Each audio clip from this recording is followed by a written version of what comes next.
శ్రీ మహాజనాధిపతయే నమః. ఇంతవరకు ద్వారకానగర వైభవాన్ని వర్ణించారు. ఇప్పుడు దేవేంద్రుడు చెప్తున్నాడు. మహాత్ముడైనటువంటి శ్రీకృష్ణ స్వామి వారు మనుష్యులలో మనుజుడిగా ఎందుకు అవతారం దాల్చారో, ఆ స్వామివారు ఏమేమి చేశారో అవన్నీ కూడా సంగ్రహంగా నేను చెప్తాను అంటున్నాడు. అయం శతసహస్రాని దానవానామరిందమ నేత్య పుండరీకాక్ష పాతాళ వివరం వ్యయో.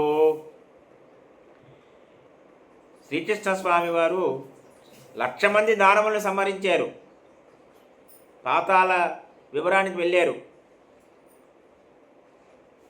అంటే గతంలో ప్రహ్లాదుడు, బలి, సంబరుడు ఇత్యాది వాళ్ళు కూడా వెళ్ళలేనటువంటి ప్రదేశం అది. అక్కడి నుంచి ఈ ధనరాశులన్నీ కూడా మీకోసం తీసుకువచ్చారు. స్వామివారు పాససహితంగా ఉన్నటువంటి మురాసురుణ్ణి, పంచజనులని, ఈ శిలా సమూహాలని అందరినీ అతిక్రమించారు. సపరివారంగా నిశుంభుడు అనేటువంటి వాడిని సంహరించారు. హయగ్రీవచ్చ విక్రాంత నేతో దానవో బలి. హయగ్రీవుని సంహరించారు. రాక్షసరాజు అయినటువంటి బలిని సంహరించారు. నరకాసురుణ్ణి సంహరించారు. నరకాసురుణ్ణి సంహరించి అదితిమాత యొక్క కుండలాల్ని మళ్ళీ ఆమెకి ఇచ్చారు. ప్రాప్తం చ దివి దేవేషు కేశవేన మహద్యసః. దేవతలందరిలోని కూడా గొప్ప కీర్తిని పొందినటువంటి వారు ఈ కేశవుడు అని చెప్పాడు ఇంద్రుడు. ఈ శ్రీకృష్ణ స్వామి వారి యొక్క బాహుబలాన్ని ఆశ్రయంగా తీసుకున్నటువంటి ఈ అంధక వృష్టి వంశీయులు ఎవరైతే ఉన్నారో వారికి శోకము కానీ భయము కానీ అనేటువంటి బాధ ఉండదు. అవన్నీ తొలగిపోతాయి. అంతేకాదు ఎన్నో రకాలైనటువంటి స్వామయాగాలు కూడా మీరందరూ చేస్తారు అని చెప్పాడు.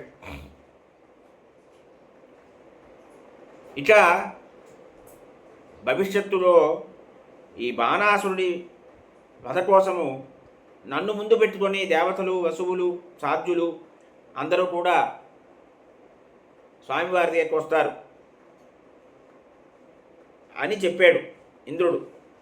చెప్పిన తర్వాత ఆ వంశంలో ముఖ్యులైన వాళ్ళందరినీ కూడా ఆలింగనం చేసుకున్నాడు.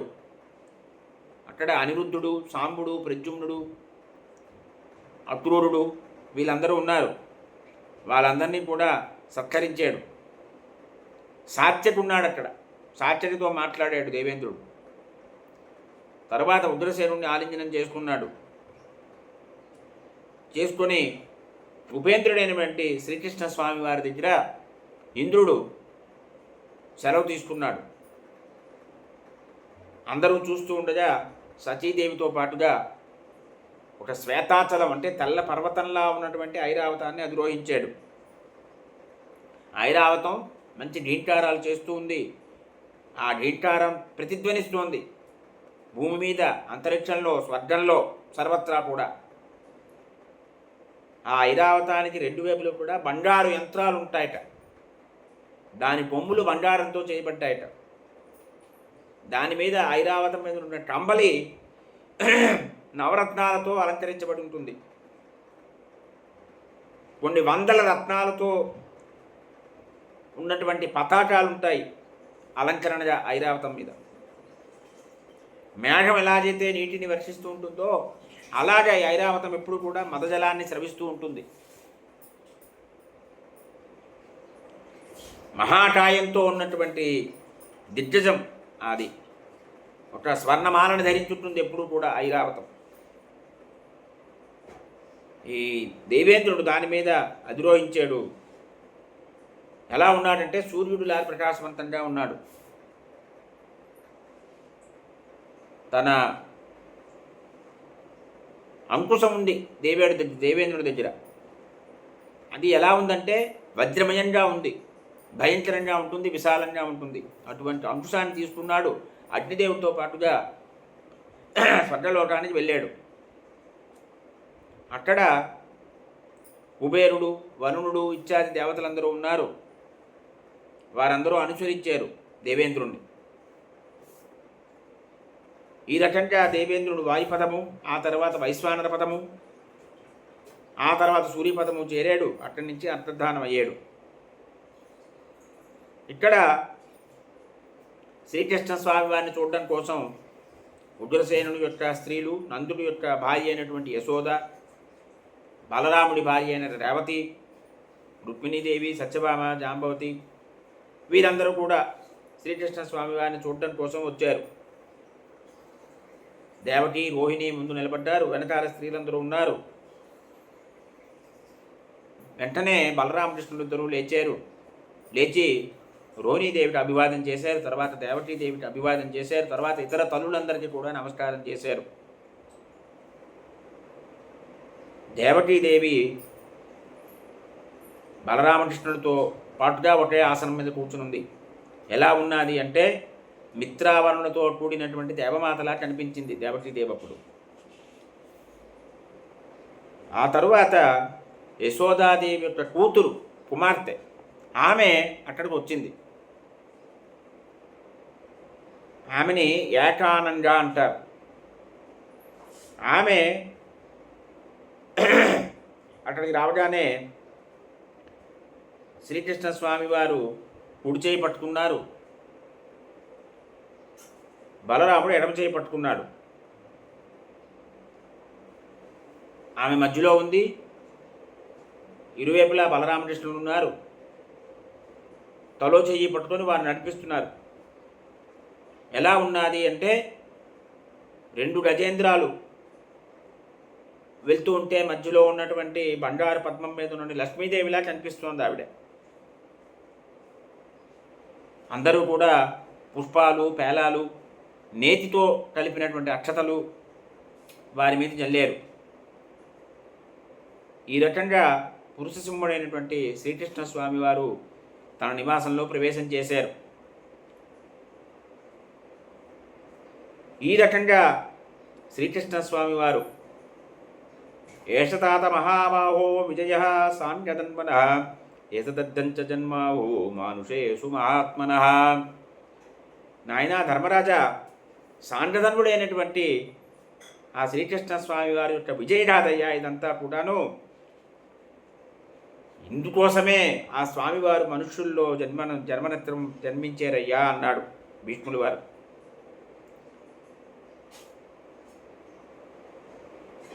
స్వామివారు ఇంద్రాది దేవతలు కూడా చెయ్యలేనటువంటి కార్యాలన్నీ కూడా చేశారయ్యా. బలిచక్రవర్తికి పెద్ద కుమారుడైనటువంటి బాణుడు అనేవాడు ఉండేవాడు. వాడు చాలా బలవంతుడు, పరాక్రమవంతుడు కూడా. వాడికి 1000 చేతులు ఉన్నాయి. శంకరుడు వాడికి కొన్ని వరాలు ఇవ్వడం జరిగింది. ఈ వరాలు ఎటువంటివంటే దేవతలకు కూడా పొందడానికి సాధ్యం కానటువంటి వరాలన్నీ పొందాడు వాడు. ఈ శోణితపురంలో వాడు రాజ్యపాలన చేస్తున్నాడు. దేవతలందరినీ భయపెట్టాడు. ఇంద్రుడితో పాటు దేవతలందరినీ జయించాడు. శుక్రాచార్యుడు అతడి సమృద్ధి కోసం ప్రయత్నాలు చేస్తుండేవాడు. ఆ బాణాసురుడికి ఉషా అనే కుమార్తె ఉన్నది. అందంలో, రూపంలో ఆమెకి సాటి ఎవరు లేరు. మేనక కూతురని శకుంతల్లా కనిపిస్తూ ఉండేది ఆవిడ. ఈ ప్రద్యుమ్నుడు కుమారుడు అనిరుద్ధుడు.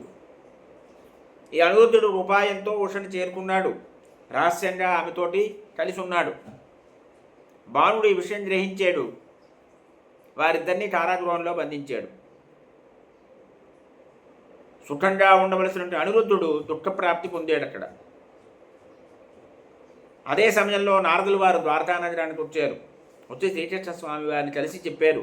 కృష్ణ మహాబాహో యదూనాం కీర్తివర్ధన తత్పుత్రో బాధ్యమానో బాణేన తేజస కృష్ణం ప్రాప్తో అనిరుద్ధో వై సేతే కారాగృహే సదా. శ్రీకృష్ణ స్వామి వారితో చెప్తున్నారు, నీ పౌత్రుడైనటువంటి అనిరుద్ధుడు బాణాసురుడి యొక్క చెరసాల్లో ఉన్నాడు అని చెప్పారు. తరువాత స్వామివారు ఈ బాణాసురుడు రాజధాని శోణితపురానికి వెళ్ళారు.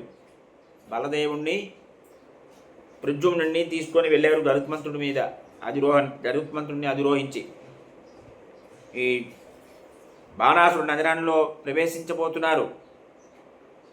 బంగారు ప్రాకారాలతో వెండి ద్వారాలతో ఉన్నటువంటి నగరాన్ని చూశారు. బంగారు ప్రాసాదాలు ఉన్నాయి, రాగి ప్రాకారాలు ఉన్నాయి. అక్కడ దేవతలు ద్వారపాలకుల్లా రక్షిస్తున్నారు ఆ బాణాసురుడు నగరాన్ని. మహేశ్వరుడు, కుమారస్వామి, భద్రకాళి, అగ్ని వీరందరూ కూడా రక్షణ చేస్తున్నారు పురాన్ని. శ్రీకృష్ణ స్వామివారు శంకరుడు ఉత్తరద్వారం దగ్గర ఉన్నాడు. శూలం ధరించున్నటువంటి శంకరుడి దగ్గరికి వెళ్ళారు స్వామివారు. ఇద్దరికి యుద్ధమైంది. శివకేశవులిద్దరికి కూడా ఘోరమైనటువంటి యుద్ధం జరిగింది. ఊహించడానికి కూడా సాధ్యం కాని రీతిలో యుద్ధం జరిగింది. ఇద్దరు కూడా జయించాలనే కోరికతో ఉన్నారు. ముహూర్త కాలంలో యుద్ధం చేశారు స్వామివారు. చేసి జయం సాధించారు. ఇక అక్కడ ఉన్నటువంటి ఇతరులు కూడా జయించారు. ఆ పురంలో ప్రవేశించారు.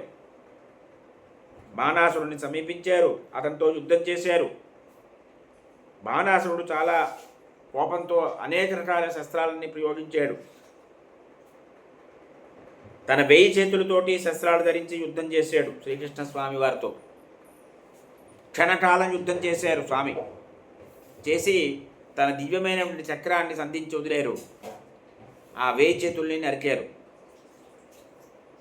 ఒక నరికినటువంటి చెట్టు ఎలా పడిపోతుందో అలా పడిపోయాడు బాణాసురుడు. ఆ యుద్ధంలో పడగొట్టి చెరసాల్లో ఉన్నటువంటి అనిరుద్ధుడిని విడిపించారు స్వామి భార్యతో పాటుగా. అక్కడ రత్నాలు అన్నీ కూడా ఇచ్చారు. అవన్నీ తీస్తున్నారు స్వామి. అక్కడ ఉన్నటువంటి గోసంపదని సర్వసంపదల్ని కూడా స్వామివారికి ఇచ్చాడు, సమర్పణ చేశారు. అవన్నీ పెట్టుకున్నారు గరుత్మంతుని మీద. పెట్టుకుని అనిరుద్ధుడు, ఉషని, దాసదాసీ జనాల్ని అందరినీ గరుత్మంతుని మీద ఎక్కించారు. ఎక్కించిన తర్వాత శ్రీకృష్ణ స్వామివారు ఉదయాద్రిలో ఉన్నటువంటి సూర్యుడిలా ప్రకాశిస్తున్నారు. ద్వారకా నగరాన్ని ప్రయాణం అవుతున్నారు. ద్వారకా నగరంలో ప్రవేశించారు. స్వర్గంలో ఇంద్రుడు ప్రవేశించినట్టుగా ద్వారకా నగరంలో ప్రవేశించారు.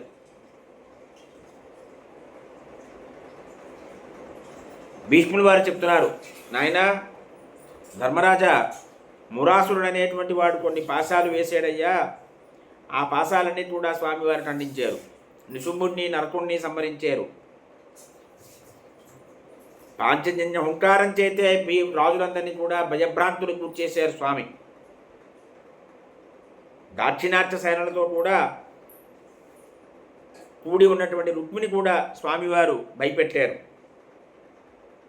ఇక్కడ అంటే స్వామివారు ఏ రకంగా రుక్మిణి వివాహం చేసుకున్నారో ఆ విషయం చెప్పారు. దంతవత్తుడు, శిశుపాలుడు వీరందరినీ ఎన్నిసార్లు జయించారు స్వామి. ఇంద్రజుమ్ని జయించారు. శ్రీకృష్ణ స్వామివారు 1000 పర్వతాల్ని ఛేదించి దుమత్సేనుడితో యుద్ధం చేశారు. ఇక గోపతి, తాళకేతు అనే రాక్షసులు ఉన్నారు. ఒక్క నిమిషంలో ఎక్కడికైనా వాళ్ళు సంచరించేటువంటి శక్తి ఉన్నటువంటి వాళ్ళు. వారిని సంహరించారు స్వామివారు. ఈ రకంగా మహేంద్రుడు పారిజాత రక్షణ కోసం ఇంద్రద్వీపాన్ని స్వయంగా రక్షిస్తూ ఉంటాడు. అయినప్పటికీ స్వామివారు అక్కడి నుంచి పారిజాత వృక్షాన్ని తీసుకొచ్చారు. అంటే పాండ్య, పౌండ్ర, మత్స్య, కళింగ, అండ్ర ఈ రాజులందరినీ జయించారు స్వామి. కేవలము రథం సహాయంతో 101 క్షత్రియ శ్రేష్ఠులందరినీ కూడా సంహరించారు. శ్రీకృష్ణ స్వామివారు వేణుదారి వంశంలో ఉన్నటువంటి సమస్తమైన భూమిని కూడా తన హస్తగతం చేసుకున్నారు. ఇక్కడ ఈ బాణాసురుడు కూడా తపశ్శక్తి ప్రభావం వల్ల బలపరాక్రమాలు సంపాదించుకొని అందరినీ ఇబ్బంది పెట్టాడు. అతన్ని స్వామివారు సంహరించారు. శ్రీకృష్ణ స్వామివారు పాతాళలోకానికి వెళ్ళారు, వాసుడిని జయించారు, రోహిణీ కుమారుణ్ణి అక్కడి నుంచి మందముక్తుణ్ణి చేశారు. స్వామివారు బాల్య అవస్థలోనే అన్నైనటువంటి బలరాముడితో కలిసి ఎన్నో పనులు చేశారయ్యా. స్వామివారు అసురులకు అందరికీ కూడా భయాన్ని కలిగిస్తారు, సురులందరికీ కూడా అభయాన్ని ఇస్తారు. భయకర కృష్ణ సర్వలోకేశ్వర ప్రభు. అసురులందరికీ కూడా భయాన్ని కలిగిస్తారు, సురులందరికీ అభయాన్ని ఇస్తారు. సర్వలోకాలకి ఈశ్వరుడయ్యా ఆయన, సర్వవ్యాపకుడు ఆయన. దేవతలందరినీ కూడా వారి వారి స్వస్థానానికి వెళ్ళేటువంటి అవకాశం కల్పించారు వీరు. దురాత్మలందరినీ కూడా సంహరించారు. ఏష భోగవతీం రమ్యాం ఋషికాంతాం మహాయసః ద్వారకామాత్మసాత్తు కృత్వా సాగరం రమయిష్యతి. అయితే అత్యంత భోగ సంపన్నంగా ఉన్నటువంటి, ఎంతో రమ్యంగా ఉన్నటువంటి, మునులందరికీ ఎంతో ఇష్టమైనటువంటి ఈ ద్వారకా నగరాన్ని కూడా శ్రీకృష్ణ స్వామి వారు లయం చేస్తారు సముద్రంలోని అని జరగబోయేది చెప్తున్నారు భీష్ములు వారు. ఇక్కడ ఎన్నో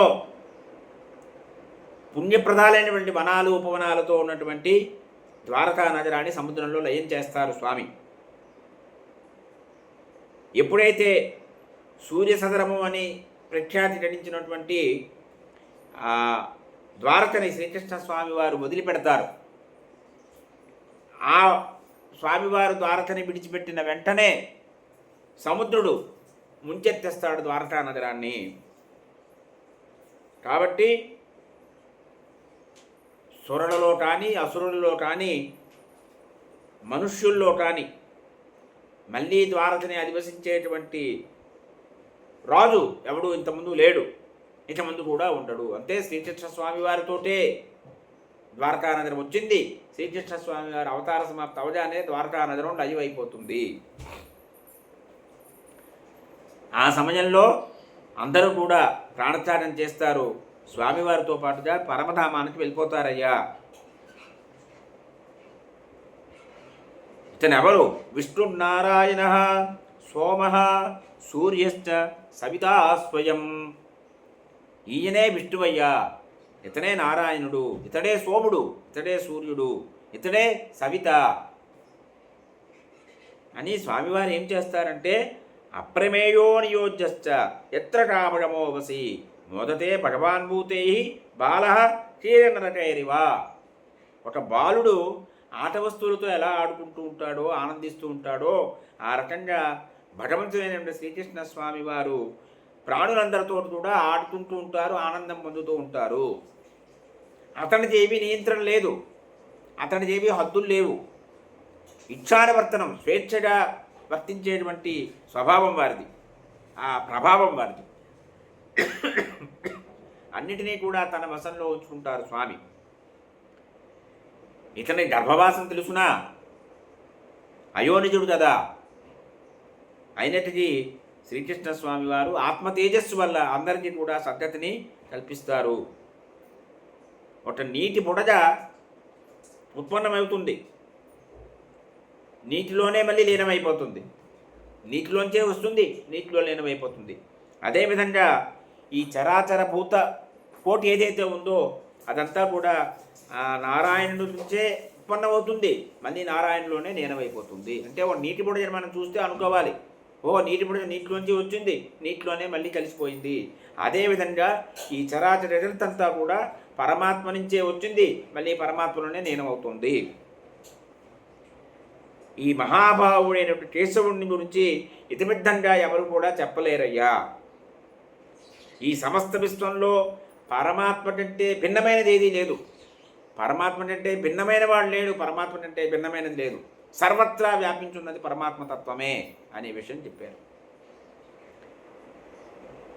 ఇక ఈ శిశుపాలుడు ఉన్నాడే బాలుడు, అందువల్ల ఈ విషయాన్ని తెలుసుకోలేడు.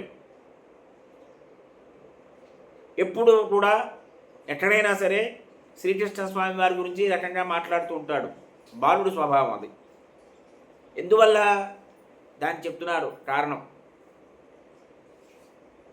ఉత్కృష్టమైనటువంటి ధర్మాన్ని వెతకగలిగేటువంటి బుద్ధి ఉండాలట. ఉత్కృష్టమైనటువంటి ధర్మాన్ని వెతికేటువంటి బుద్ధి ఎవరికి ఉంటుందో అటువంటి బుద్ధిమంతుడు మాత్రమే ధర్మాన్ని చూడగలుగుతాడు. ఈ చేదిరాజుకి ఆ బుద్ధి లేదు. బుద్ధి లేనందువల్ల శ్రీకృష్ణ స్వామి వారి గురించి తెలుసుకోలేడు, ఆ ధర్మాన్ని చూడలేడు. అయితే శ్రీకృష్ణ స్వామి వారి యొక్క అర్హత విషయంలో వృద్ధులు కానీ బాలురు కానీ గొప్ప మహామతులైనటువంటి వారు రాజులు కానీ ఎవరు సంశయం వ్యక్తపరుస్తారయ్యా? అందరూ కూడా వారి యొక్క అర్హత విషయంలో భిన్నంగా ఎవరు భావిస్తారు? ఆయన్ని పూజ చేయకుండా ఎవడుంటాడు? శ్రీకృష్ణ స్వామి వారి యొక్క పూజ చేయకుండా ఎవడుంటాడు అని అడిగారు అని ఇక్కడ చెప్తున్నారు. ఒక అద్భుతమైన విషయం ఇది. ఈ శిశుపాలుడు ఈ గౌరవాన్ని దుష్కృతమని భావించుకుంటున్నాడు. కాబట్టి ఏది ఉచితంగా వాడనుకుంటే అలా చేస్తాడు అన్నారు. ఈ రకంగా శ్రీకృష్ణ స్వామి వారి గురించి భీష్ముల వారు తెలియజేశారు. స్వస్తి.